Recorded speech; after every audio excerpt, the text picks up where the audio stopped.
spirituality is the connection of humankind to superior energy. A mind that is relaxed, a heart that is full of compassion and empathy would always produce results which would be beyond the expectation, and it would exceed the expectations. Transformation of the leaders is really, and distressing the leaders actually, is really healing the leadership trauma, if you will, right? Because this is causing the fear. This is very important for me. Power of the mind, and people talk about the power of the heart. People talk about different arrangements at home, different terminologies in Japanese are there. All these are ways. Why?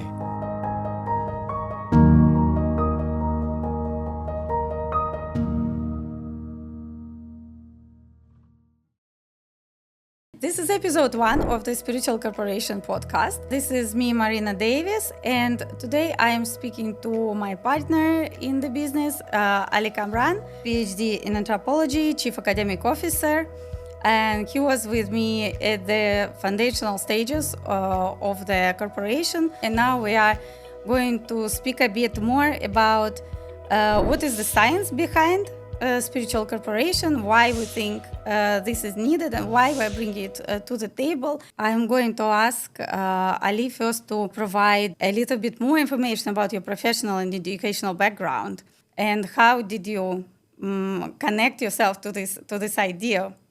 A little bit crazy idea, I would say. Yeah, thank you very much, Marina, for having me. It's a long journey. I usually say that it has been, say, more than 2 decades that I have been enjoying and sharing the fruits of education across various industries.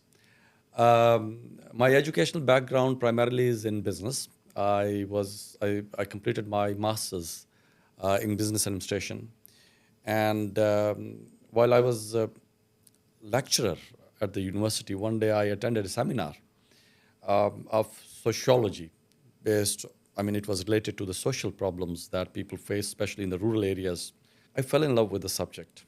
Then I came into the education sector, and it has been, say, more than 20 years now, being a professor, being a teacher, being an education administrator, and I've been associated with the executive trainings as well, especially focusing on the cultural aspect of the organizations, with reference to capacity building in context of the well-being, diversity, inclusion. Hence, I'm academically trained, especially in the qualitative side of the research.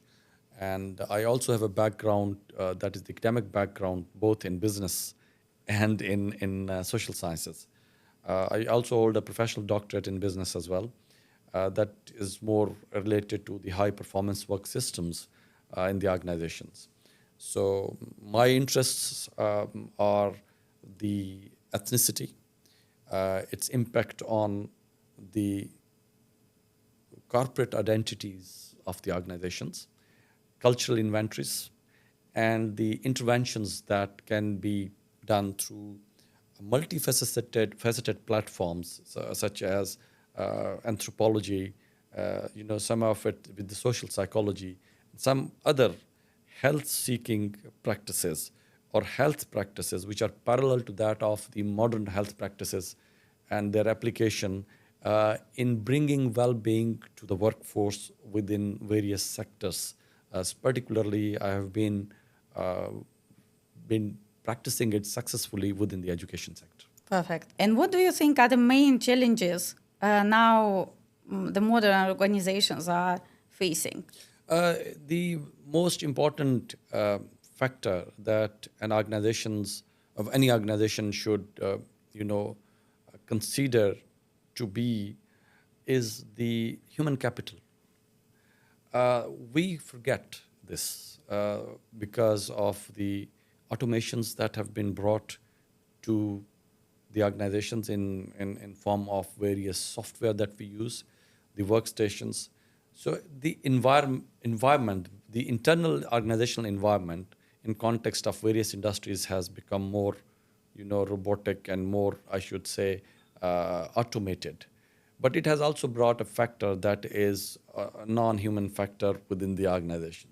So humanization of the organization, bringing it back to the human factor is the most important challenge, or I should say the biggest challenge that organizations face. This is one. And the mean of verification that whether the organization has an issue would be that what is the extent of the turnover within the organization? It means that what is the hiring and firing culture of the organization? Number of models are there that we theoretically teach. The Japanese model, the American model, or the other models are there, or the Eurocentric models for the corporations. But the focus is on the business itself, and there is less human side of the organization. Now we say that the organizations should focus on the triple bottom line, for instance, that the people and the planet and the profit. So the focus is on the profit, and the less focus is on the people and the planet itself. So that's why we have a lot of issues in the organizations, and it's considered quite to be a norm wherein the organizations overnight resize them, restructure them, they hire people, they fire people. And similar is the case when it comes to the people as well. They have a very less affiliation when it comes to the organizational loyalty. Long back, I don't remember the writer of the article, but I remember the title. It would be like maybe more than 10 years back I went through it. It was the employee or the mercenary. Right. So the employees do have, or the workers do have the similar mindset that my job is important and my career is built on my job. So the immediate job, which is always associated with the remuneration, the financials that a person draws, the take-home salary is there. So the career is compromised, and ultimately the job is compromised as well. So organizations must create a culture wherein the people, whatever they do, they love their jobs. They love to build themselves. If there is no progression route, if there is no succession planning, I'm just talking in HR, human resource terminologies. Sure. If I don't see the light on the other side of the tunnel, I'm least likely to make it to the other side of the tunnel. I would quit and go back at any time, or I would find any exit route while my way towards the end, and then I would quit. This is the mindset of the employees as well. And secondly, the modern corporate culture also has created an environment wherein the sense of insecurity is there. That prevails. That in many organizations, that suits the corporate objectives of the organization. But ultimately what happens, imagine a large-scale organization. For instance, Indian Railway is one of the largest organizations in the world, maybe with around 1 million employees.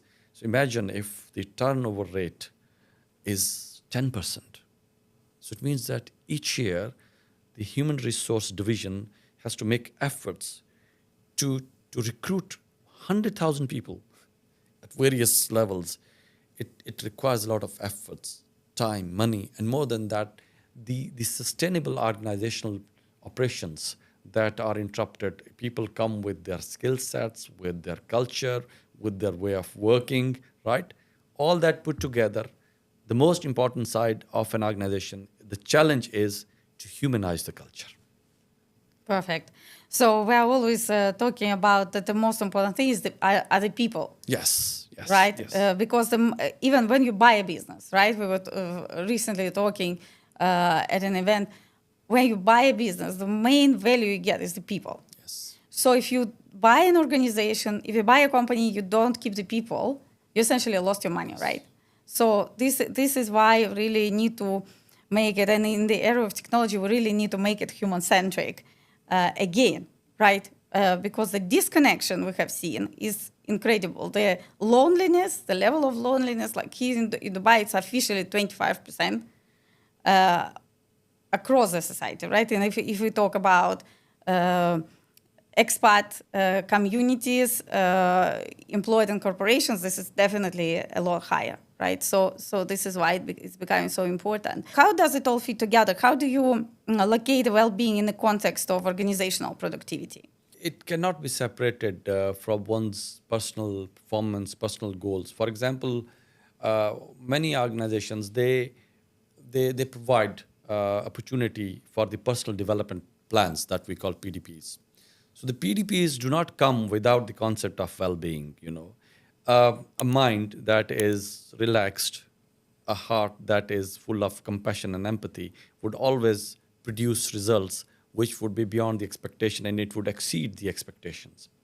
The people who are in the continuous stress, especially the employees that are in the continuous stress or the stress of meeting the goals, and there is a race going on always among the employees, especially there are certain sectors which are compelled and pushed by the internal competition, and that is considered as the benchmark of achievement, especially in the banking sector. I'm just giving you an example. In the finance sector, Yes, I just immediately yes. like So this. how many credit cards do you sell? How many loans you have rendered, and how many recoveries you have made, and all this put together is. I'm just giving you an example. This is one. Then all those operations, for example, airlines, for example, even the sector which is more of the sector which is related to travel and tourism. For us as travelers, a staycation, going to very nice places, visiting different venues, enjoying 5-star facilities, hotels, it looks very nice from this point of this angle as a traveler. But ask those who work there, and a little bit of mistakes and how the organization. So the well-being, what I have observed, is also associated with one concept. We will talk later on that once we have the topic which is connectivity is there, the toxicity of the culture. We have to find out the reasons why people are not. How many organizations have happiness officers? How frequently we ask people, are you satisfied? Are you happy? So satisfaction, does it come with, we are providing you with 30 days off with full pay. We are giving you the salary on time. We have an increment promised, and that is given to you. What is beyond that? What is the total inclusion? Can you tell, by the way, honestly speaking, that you called your HR in the morning, you send a WhatsApp message or an email, I'm not in the mood today to come, I'm not in a productive mood, so I'm taking off. Very rare. Very rare. They'll say, there should be, this reason is not there in the checklist, the electronic form checklist. Sick leave, annual leave, a casual leave, emergency leave, mood leave is not there. It is possible. What about the creative industries? The people who work there in advertising companies, who are making jingles, who are making advertisements, those who are into creative jobs. Do you think that, the creative person, sit down and create one advertisement? It doesn't work like that. But there are certain jobs where the stress itself is the integral part of the job itself. For example, engineering. Projects are there. So the balance starts with realizing the needs. Okay. Realizing the needs. We do not have only the physical needs that, I'm tired, I take rest, psychological needs.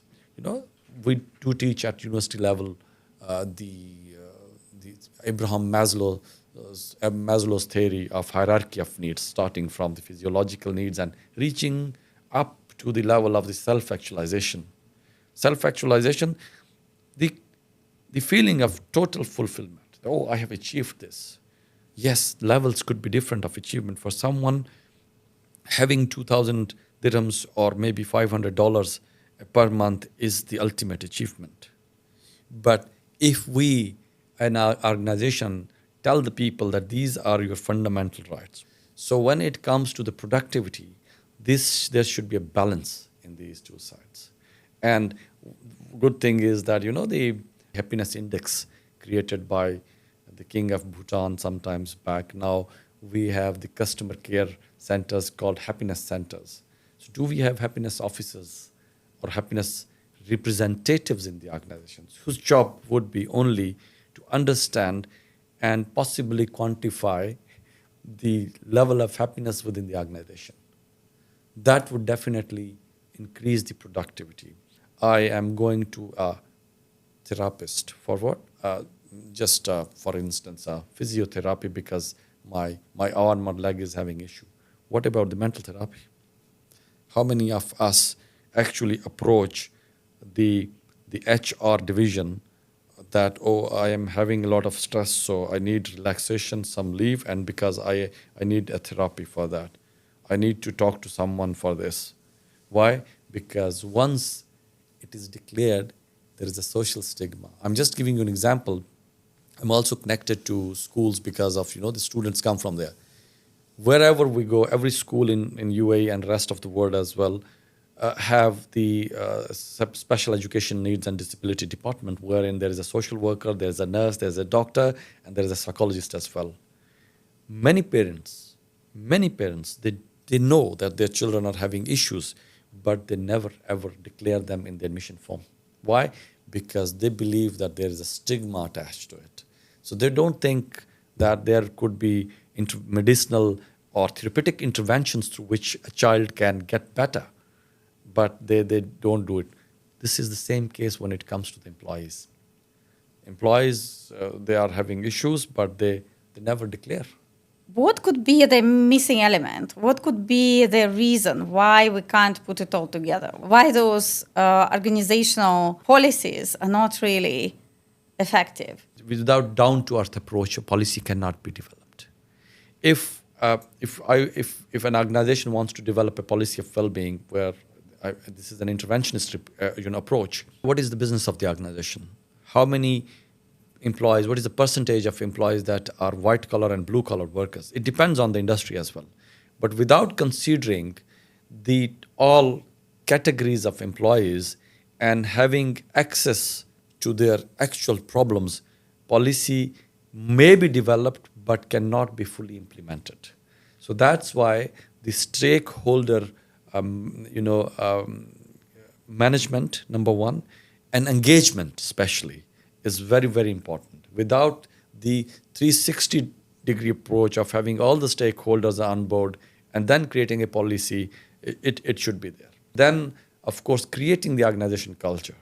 That is a separate thing because it takes a lot of time. We have to first do the audit of the values in the organization. We call it the value audit, and understand what is the cultural inventory of the organization. We have vision, mission, values. Looks nice when it appears on the website and testimonials are there, but actually, does it exist? Do we have those values? It could be depicted with everyday practices in the organization.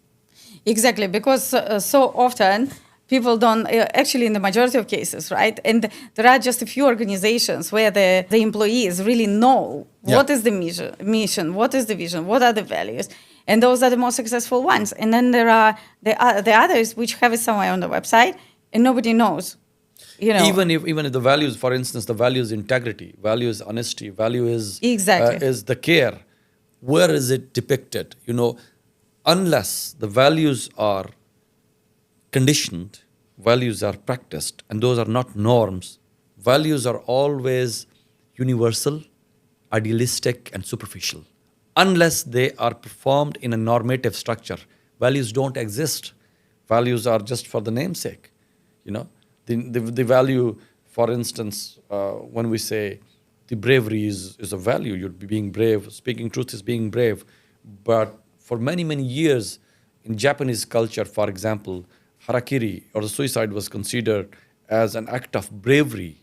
In rest of the world, it is considered an act of cowardice, that you can't face the situation and you just escape by taking your own life. In other part of the world, they say, no. Muslims say, this is haram, this is prohibited, forbidden. Why? Because the life belongs to the God. You cannot take it. The values remain, the bravery remains the same, facing the conditions or escaping it. But again, when it comes to the organization, if one is brave enough to tell that, boss, your idea is idealistically good, but practically it is not possible. But if a person thinks that, if I utter in the meeting and I refute the idea of the boss, I may get fired, or I will not get my salary increase, which is upcoming in next month in December. Who would say this? No one would say this. So if organization wants to create an open culture, then it should be depicted through the conditioning and practicality of the values in form of norms, which is normal in an organization. Yes, exactly. You need to create a safe place Yes. for the bravery, Yes. for the honesty. Like you were telling me about that story that when you, in a large organization, when you created this opportunity to take this leave, when you really don't feel like going to the office, when you're just in the wrong mood for Yes. that, I don't know, you had a personal issue or whatever, and you can book it in the system as well as your sick leave. Yes. You take like your mental health days, right? And you don't have to lie. Yes. And this is such a nurturing culture when you don't have to lie. And then it creates this atmosphere of trust. Imagine that Right. I am not well, I'm taking leave, but I'm physically well, but mentally I'm not in a position or condition to continue with my normal work, and I say I'm not well. That well-being, and then the people are asked, oh, where is your medical report? So this is again, if you are not well for 1 or 2 days, the immediate supervisor must be told without any further cross-questioning, I'm not well. The gravity of the problem is not understood. What goes inside the mind and heart of an employee, by the way, there are many employees who feel disconnected. They don't feel that we are actually productive anymore. Just go through the LinkedIn. How many applicants are random jobs? Operational to managerial, random jobs. How many applicants are there for one position? You would find in excess of 100 within first hour when the job is advertised. Why are people so jobless in this part of the world wherein you have residential requirements? Answer is no. Answer is people are having jobs. They are holding offices, but they want to quit. They Yes. don't want a change. They want to quit. Yes. And if a proper research or survey is done, this can be corroborated with evidence as well. But Yeah. this is just a I should say a straightforward linear approach to look at what is happening in the industry. Yeah, and we are assessing all these costs like redundancy costs, replacement costs, etc. But we are not really assessing the cost of the really disengagement. Yeah. When the person is coming to the office, he is there, but he's not really. Yes, physically there. But checked out Yes. and not doing anything because he doesn't want to, because he doesn't understand why am I supposed to do this, and maybe doesn't have the right tools to do it efficiently, and this cost is massive. I think this is significant. And secondly, the once a person is hired for a certain position, more of related to HR processes, which are standard processes. Person is hired, person specifications and job descriptions are very clear. It means that there is also a flaw in the hiring process as well. It's not that efficient. If we are just using a software wherein the keywords are there, so it's you're hiring a CV. You're not hiring a person. And CVs, this is modern age, technology is there. As beautify as you can your CV, as you make it more glorified, you can. And people do it. And in psychology language, we call it the game playing. On the interviews, people have such good oratory skills. They would come to an interview and they would present themselves very well. They carry themselves very well. They have prepared it in the expected questions because they hired consultants to prepare them for this. So a number of professional platforms help you, but what for? Just for the job. Once the job is there, the complexities of the job, the culture of the organization, the working environment, the coordinations, everyday life becomes an issue for the person. The person who is long for that particular position to hold becomes fed up with that particular position, that environment, that company after some time, and starts looking for another. So this also creates an environment in industry itself wherein people are just shuffling, moving from one place to another and not having any loyalty.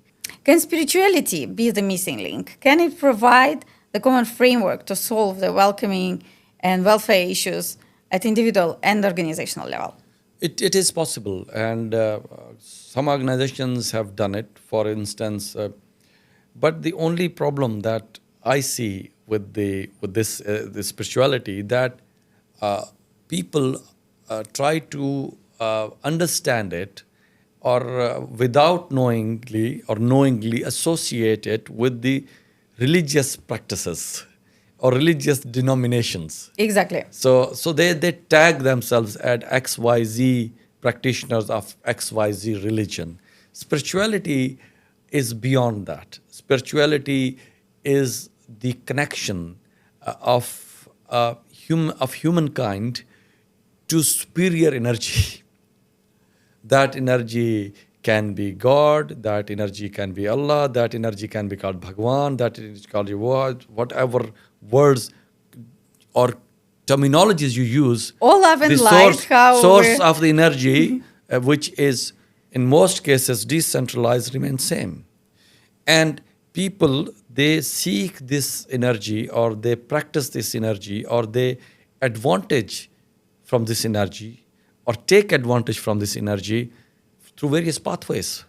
Meditation is one, yoga is one, practicing certain food, or feeding patterns. For example, we have vegetarians and vegans. Some have the socio-cultural context that save the earth, and it's cruelty to eat a living being by any living being because it's an act of beasts. But eventually, food is also connected to spirituality, and it is true. We have, we say that, the aura concept of aura is there, that we are surrounded by energy and we have the layers of the energy, and some people create an ambience of their presence with the aura because they carry that energy. And some people, they can't, they don't. Can we improve it? Answer is yes, we can. But there is no set pattern, set mechanism to bring spirituality. So what can we do? I mean, just a counter question. What can we do in modern organization to formalize it? Formalizing means we have, let's say that we have a spiritual department in the organization. People won't take it. They won't accept it. You can connect it to the well-being. But without spirituality, without having a connection, and you say, oh, spirituality is going to church weekly, maybe mosque 5 times a day, maybe gurdwara or temple. Maybe. Do we have such mechanism? Such connectors are there. Such nodes are there where we can connect. Answer is yes. How to do that? That varies. And we may create an environment wherein people are enlightened through spirituality, and they can, they can increase productivity in the organization culture. But we cannot impose a certain mechanism of spiritual. We can create a framework, inclusive framework. That's why I say that, this is more of a disruptive intervention for the well-being. There are many ways. People talk about the power of the mind, and people talk about the power of the heart. People talk about different arrangements at home, different terminologies in Japanese are there. All these are ways. Why? To create an environment in which you feel satisfied, calm, and spiritually enlightened. Can we do it at the organizational level? Can we do it at the formal level? Answer is yes. But first we have to agree that there is a need. Sure. And if we can do it, you seem to feel quite strongly that we can do it, and we know we can do it, but how? How, from your perspective? As an anthropologist, or I say as a lifelong learner of human cultures, just simple act of, I should say, respect for the other culture. Is there any recipe for everybody to detoxify themselves emotionally and spiritually? And is there a way to detoxify the culture? At the personal level, people do it. They try to practice few things. For example, in social psychology, we use terminology of compartmentalization. It means that I leave just a simple, explanation that I leave my office issues at the office and I leave my home issues or house issues at the house. So compartmentalization is there. This is one way to do it.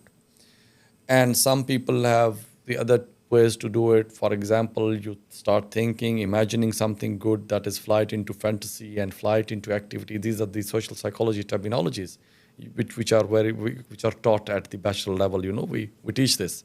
But can we do it? Answer is yes at the individual level. But what is the responsibility of the organization? The large size organizations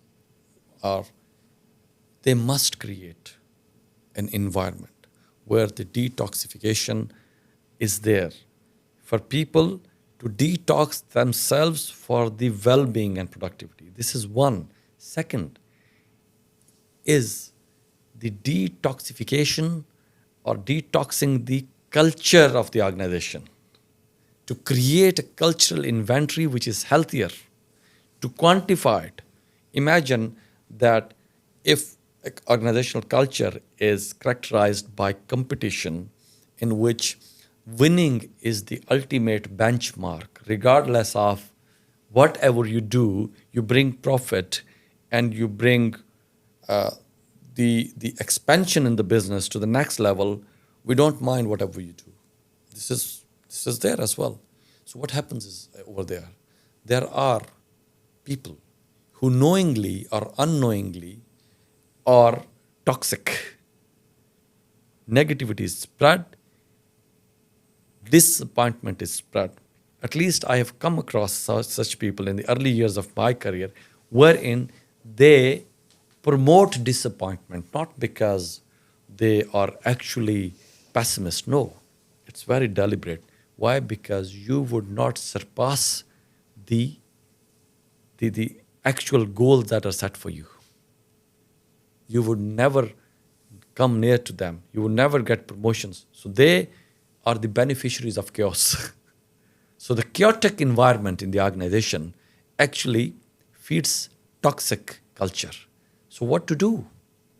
Either create an environment or, very simple, identify those who are source of toxic culture, toxic norms, and toxic values, correct them, or create an exit route for them. You have over 25 years of experience working with cultural environments in large corporations and smaller corporations. How do you see spiritual corporation contributing to the modern day corporations and optimizing their culture and enhancing productivity?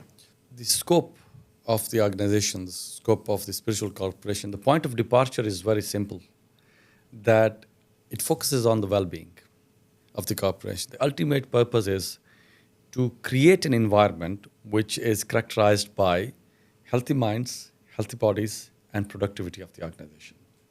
So if we put it in more of the corporate social responsibility context, so it is the social responsibility of every modern business to show its responsibility towards its primary stakeholders. Those are the employees and workers at the workplace. And number of organizations, they do it. But how do they do it? This is more conventional. I call it that this is the disruptive intervention, the spiritual corporation, because it is providing solution where many people do not know about the problem itself. The definition of the problem is not there. So what spiritual corporation can do? Spiritual corporation identifies the problem in first instance, and the pain points of the organization. So it's a more of a scientific process. The survey, or I should say the diagnosis of the problem, is done in first stage. That is not only at the policy level. I should say that goes through the archives of the organization. Actual on-ground intervention is done once the diagnosis is done, and that is on ground as well. So the way it is done is, we connect to the people, especially those which are at the decision-making capacity. So mostly the organizational issues have a top-to-bottom approach we take. It is possible that the problems are at the bottom. It is possible that the problems are the mid-level, but the interventions, especially the policy or decisive interventions, can only be made from the top.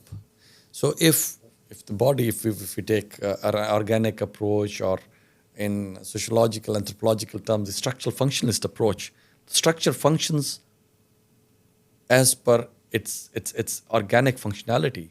Head is the most important organ. Why? Because it carries the brain.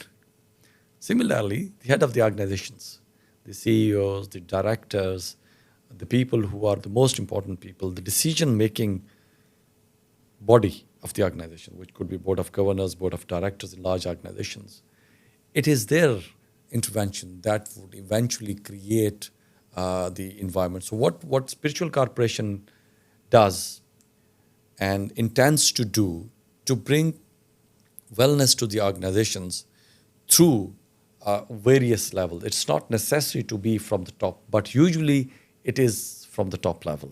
Some businessmen, those who are more profit-oriented, they have only one purpose: to maximize the profits. But in the modern organizations, people have learned this. They know it, that the profits, or the sheer profits that come in form of the financial profits, are not the only way to expand or to reach to the next level. So what can the Spiritual Corporation do in terms of diagnosis and interventions? It can intervene at various levels. Starting from the top level, the middle level, and of course, it's not that we exclude the blue collar, but as organizational anthropologist, I believe that if the corrections are made at the middle and the higher levels, the organizational culture can be detoxed at any time. So policy interventions should be made in first instance, and then we move towards it's a more of a top to bottom approach. Right. Especially, I think, if the leadership is aware that, for example, competition, micromanagement, all those quite toxic things, I would say, they are driven by fear. Yeah. Right. And when the leadership is healed from the fear, and they can explain, they can convey the culture of abundance. Essentially, in the world of deficit, who is living? Victims, right? Yes. So creators and winners are living in the world of abundance. So when this abundance culture, when the gratitude culture is installed in the organization, right, it can be conveyed to the employees. And then, obviously, if personal use do not match this culture and people cannot adopt it, then maybe they have another place where they could flourish, right? It's not so beneficial to hold on to those. But then also you mentioned, a bit of a controversial topic. And for me, that you can get a personality which is bigger than personal agenda, which is bigger than the organization. And you said, maybe that personal agenda doesn't fit into the organization. But are there maybe situations when the organization should actually sometimes stretch, because maybe there is a bigger vision in the organization, maybe on a mid-level, or maybe even at the bottom level, which is actually a big vision, which can be beneficial as well. Because I think in cultures like PayPal, Philip Morris, when you have an idea, this idea will be welcomed and looked at, and okay, maybe the whole idea cannot be implemented as it is, but maybe there is a way how to merge this personal interest and organizational interest. Yeah. The issue again is like just one notion that sometimes we read through the internet, and this particular sentence, it can be quoted in any ways, that people don't quit their jobs, they quit their bosses. Yes. Yeah. So is there any lesson learned from this one sentence? What is the likelihood of that person changing the behavior? If the will is there, the conviction is there, and willingness to change is there, this is possible. Otherwise, in small and medium-sized organizations where the power is centralized, it is difficult. So what to do? Even then, if spiritual corporation intervenes and identifies the problem, so the corrections or the spiritual interventions should start where the problem is. And where there's a problem, the solution starts from there. So that's why there's nothing. I mean, says to hide that there could be problems with the people who are in the decision-making capacity of the decision-making authority, or they are holding the offices which make decisions. There is an issue. So if an organization is willing to bring necessary corrections through the spiritual interventions, which of course would not be only spiritual for the namesake, rather it would be combination of many practices, methodologies, and ways of healing that would be brought to the organization. It is possible to intervene at the higher level as well. Healing the leaders. Yeah. Removing toxicity at the leadership level, or healing of the leader. Yeah. How can healing of the leader can affect the organization? In first instance, as I've been quite privileged I will share my experience to have teams and have led teams for many, many years. It is the glasses that we wear. We look at things through various colors, through various lenses. So that lens needs to be cleaned. It means that a leader should be very neutral, number one. Should look at all the aspects without any discriminatory thoughts or prejudice. Leaders should have a self-accountability mechanism. There are ways to do it. Spiritual corporation can introduce, for example, a checklist. Kindly look at yourself and identify yourself. Don't even tell us, but you know that where the corrections are. Number one thing is a leader is never prejudiced. Leader is someone who is a source of inspiration. That's why we say that, unfortunately, those who claim to be leaders actually are managers. They're managing things. They're not leading. If the inspiration is not there, if the openness is not there, if we attitude is not there, leadership doesn't exist, right? So that is one thing that leaders should neutralize himself or herself first, being neutral. Then that's an observer state. Yes, in the spiritual terms. Yes, first, self-recognition that where do I stand, who am I, and what can I do? It is not possible for a normal human being, say most of us, there are exceptions of course, to be master of everything. Many leaders, why do they micromanage? Why are they afraid of delegating the authority? Once, because they have, as you said, they have fears. So first to overcome the fear. There are a number of leadership styles. Autocratic leadership style is there. Do this, do that. I want this and I want answers. Democratic is there. Let's sit down and do it together. And then mistake is also shared as well.